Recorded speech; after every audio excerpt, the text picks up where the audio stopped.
একটা জিনিস লক্ষ্য করুন, এই মানুষটা কাজ করতেছে দেখুন,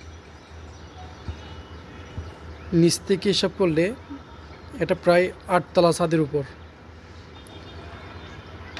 প্রায় 80 থেকে 100 ফুট উপরে।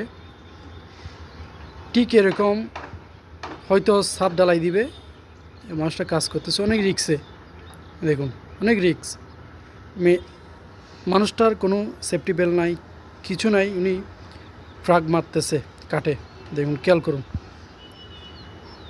আমি আরও কাছ থেকে দেখাই, আমি জাস্ট একটু নিচে দেখাই আপনাদেরকে।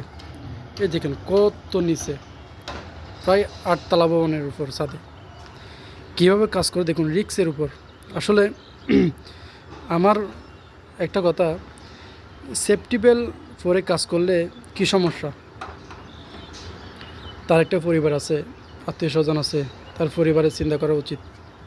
আল্লাহ না করুক, আল্লাহ না করুক যদি কিছু হয়ে যায়।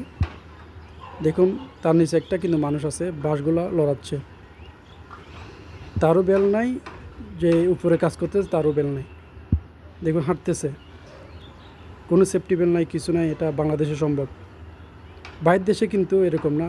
বাইরের দেশে হেলমেট পরে কাজ করতে হয়, সেফটি বেল্ট পরে কাজ করতে হয়। দেখুন নিচের মানুষটা বাঁশগুলা, নিচের বাঁশটা সরাচ্ছে, দেখুন কি একটা পড়ছে, এখন দেখছেন কি একটা পড়ছে। মানুষটা অনেক রিক্সের উপর কাজ করতেছে, দেখুন কোনো সেফটি বেল্ট নাই, কিছু নাই। আল্লাহ, এসব কাজ থেকে বিরত থাকুন, পরিবারের আত্মীয় স্বজনের কথা চিন্তা করা উচিত। আর মালিক পক্ষ বা কন্ডাক্টরের পক্ষ থেকে তাদেরকে গাইডলাইন করা উচিত যাতে সেফটি বেল্ট পরে কাজ করে। আমি আসলে দৃষ্টি আকর্ষণ করবো সবাইকে, সবাই যেন সতর্কভাবে কাজ করে, এরকম রিক্স নিয়ে কাজ না করাইটাই বলো। ধন্যবাদ।